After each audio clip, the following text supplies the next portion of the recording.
भैया जी, जैसे कि आज आपका नामांकन हो रहा था, बहुत से लोग गए, बहुत ज़्यादा लोग देखने के लिए मिले भी। आप उन व्यक्तियों को क्या संदेश देना चाहेंगे? देखिए, वो हमारे जनता हैं, जनता जनार्दन है, हमारे मालिक हैं और उनको मैंने ही आह्वान किया था कि आप लोग आए और मेरे नामांकन में अपना आशीर्वाद देने के लिए यहाँ उपस्थित हों। जैसा कि उन्होंने अपने प्यार और अपना प्यार को जताया है और मेरे ऊपर उन्होंने भरोसा जताया है, इसके लिए मैं हमेशा आभारी रहूँगा उनका। भैया जी, जैसे कि बहुत से व्यक्ति देखने के लिए मिले कि अन्य-अन्य पार्टियाँ से अपना नामांकन किए, लेकिन आप निर्दलीय गए। ऐसा है, दल के दलदल से हम लोग ऊपर आ रहे हैं, क्योंकि दल कहीं ना कहीं एक जगह उलझ रहा है सारा दल आपस में। मुझे विकास चाहिए, हम लोग को युवाओं को रोजगार चाहिए, उनको दल से मतलब नहीं है। उनको मतलब है उनके लिए कौन सोच रहा है, उनके लिए कौन कार्य करने के लिए तत्पर है, और मुझे मेरे मालिक का कार्य चाहिए कि उनको क्या चाहिए, उसके अनुरूप हम लोग चल रहे हैं। भैया जी, जैसे कि आप बोले कि हम दल में नहीं रहना चाह रहे हैं और दल से निकल कर लोगों की सेवा करना चाह रहे हैं, लेकिन आप देख सकते हैं कि आपके पीछे बहुत से युवा भाई लोग हैं जो कि झारखंड राज्य को छोड़कर अन्य राज्य में जाने के लिए मजबूर हैं, विवश हैं और लाचार हैं, 4 रुपया कमाने के लिए। इस पर आप क्या कहना चाहेंगे? देखिए, जैसा कि आज हम लोग उसी पर चर्चा कर रहे थे, जमशेदपुर देख लीजिए, चाईबासा देख लीजिए, धनबाद देख लीजिए, आज वहाँ इंडस्ट्रीज का भरमार पड़ा हुआ है। वहाँ के लोग को बाहर जाने की जरूरत आवश्यकता नहीं होती है। वहाँ धनबाद में जिस तरह से कोयला है, आपके यहाँ भी बालूमाथ में कोयला भरा हुआ है। बालूमाथ का डिस्टेंस मुश्किल से 40 से 45 किलोमीटर है, लेकिन आज तक यहाँ पे औद्योगिकीकरण यहाँ का क्यों नहीं हुआ? इस पे कोई आज तक बात करता है? कोई इस विकास को लेके आगे बढ़ने के लिए तैयार है कि ये विकास क्यों नहीं हो पा रहा है? इसको सोचने के लिए कोई तैयार नहीं है। तो मैं आपको आश्वस्त करता हूँ और आपके माध्यम से यहाँ की जनता को आश्वस्त करता हूँ कि यहाँ हर तरह की संभावनाएं हैं, हर चीज हो सकता है। बस एक थोड़ा सा मेहनत करना होगा, एक थोड़ा सा हम लोग जागृति लाना होगा, और जो हमारे युवा वर्ग जाग रहे हैं और इस बार बदलाव होगा तो हम लोग दिखा देंगे किस तरह से इंडस्ट्रियलाइजेशन होता है, कैसे यहाँ का मूलभूत सुविधाओं का विकास होगा, किस तरह से यहाँ जर्जर रोडों का विकास होगा, किस तरह यहाँ मरा हुआ स्वास्थ्य व्यवस्था है उसको जीवन जिंदगी प्रदान की जाएगी, ताकि यहाँ के लोग आज 90% एक्सीडेंट से डेथ हो रहा है। यहाँ का डेथ का रेशियो आप निकालिएगा, 90% एक्सीडेंट हो रहा है। रोड का एक्सीडेंट सबसे ज्यादा होता है। अभी मैं कल भी गया हुआ था, 2 जगह उसके फादर उनका बेटा दोनों डेथ कर गया बेदानी में, सिर्फ रोड एक्सीडेंट। 2 दिन पहले वो मेरे पास आए हुए थे। बहुत दर्द होता है इन चीज़ों को देख के, बहुत तकलीफ होता है कि छोटी छोटी चीज़ों के कारण, छोटी छोटी सरकार की कमियों के कारण ऐसा हो रहा है। क्या ऐसा है कि जमशेदपुर का सरकार अलग है, पांकी का सरकार अलग है? नहीं ना। चाईबासा का सरकार अलग है, पांकी का सरकार अलग है? ऐसा भी नहीं है। रांची का सरकार अलग है, पांकी का सरकार अलग है। जब सब एक ही सरकार है, हम लोग एक ही जगह पे है, तो इतना बड़ा गैप कैसे कि यहाँ के गांव वाले को पीने का पानी तक उपलब्ध नहीं है? वहाँ मिनरल वाटर का कल्चर है। हाँ, यहाँ के लोगों को बिजली, अगर एक बार ट्रांसफार्मर जल जाए तो 6-6 महीना लग जाता है ट्रांसफार्मर चेंज होने में, और वहाँ एक रातों रात चेंज होता है। ऐसा क्यों? ऐसा इसलिए कि हम लोग अभी भी जागरूक नहीं हुए। इसलिए मैंने पंचायत स्वराज समिति का गठन किया है, जिसके माध्यम से हमारे युवा वर्ग सारे चीजों को खुद कर पाएंगे।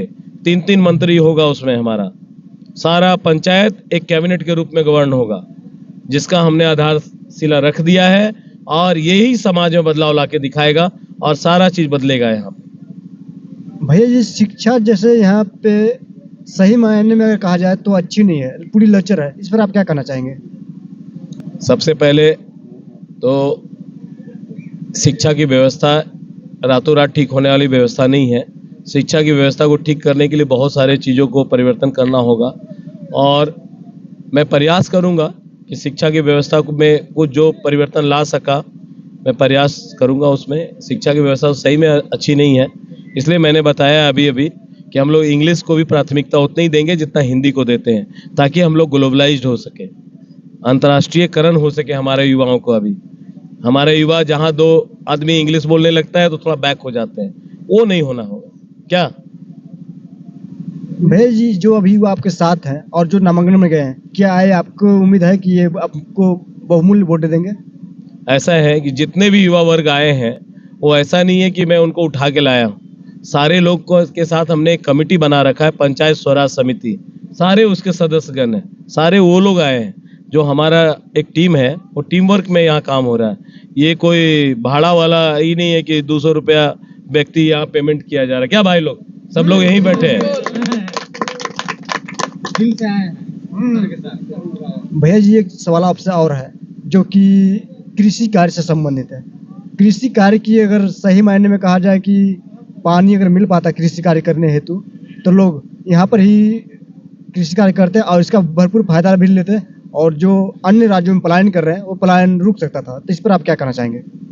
देखिए, जहाँ तक कृषि कार्य की बात है, मैंने पहले भी कहा कि सबसे पहले उसके लिए अमानत बैराज, पीढ़ी बैराज, जहाँ जहाँ है मलय नदी पे डैम, लिफ्ट इरिगेशंस और डैम, ये दो चीज़ ऐसा है जिससे हम लोग सारे कृषि व्यवस्था को चुस्त दुरुस्त कर सकते हैं।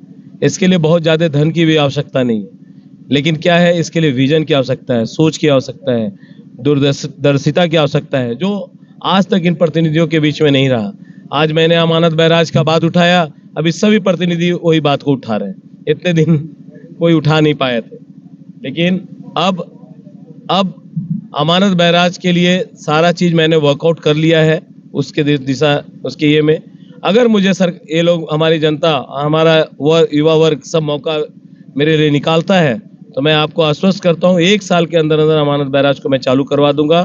और बहुत ही जल्दी जितना है सिंचाई व्यवस्था के जो जर्जर अवस्था में पड़ी हुई डैम सबको मैं मरम्मत करा के चालू कराने का काम करूंगा, ताकि यहाँ की कृषि व्यवस्था चुस्त दुरुस्त हो जाए। दूसरा सबसे बड़ा काम मैं ये करूंगा कि जो हाइब्रिड सीड आज हमारे ग्रामीण हाइब्रिड सीड के नाम पे लूटे जा रहे हैं, 178 रुपया का बीज 400 रुपये में खरीदने के लिए विवश हैं, 250 रुपये का खाद 500 रुपये में खरीदने के लिए विवश हैं। सबसे पहले मैं इस प्रक्रिया को बंद कराऊंगा। जो इन लोगों का शोषण हो रहा है, कमाने के पहले ही उसका घर से उसका पैसा निकाल लिया जा रहा है। वो बेचारा कमाएगा तब लेता तो अलग बात था, लेकिन कमाने के पहले ही उसे लूट लिया जा रहा है। इससे हमारे किसानों को बचाना है मुझे, कि उसको फिर कोई लूट नहीं पाए और उनका लागत मूल्य कम हो और बिक्री मूल्य बढ़े।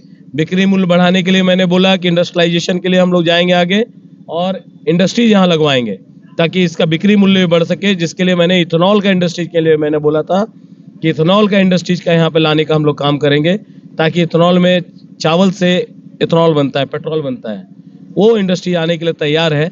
उसके लिए वो जगह और वो जमीन वो लोग सर्वे कर रहे हैं। अभी होगा तो ऊपर वाले ईश्वर का इच्छा होगा तो बहुत जल्द ही वो कंपनी भी यहाँ आने का काम करेगी, अगर आप लोग का साथ रहा तो। बहुत बहुत धन्यवाद।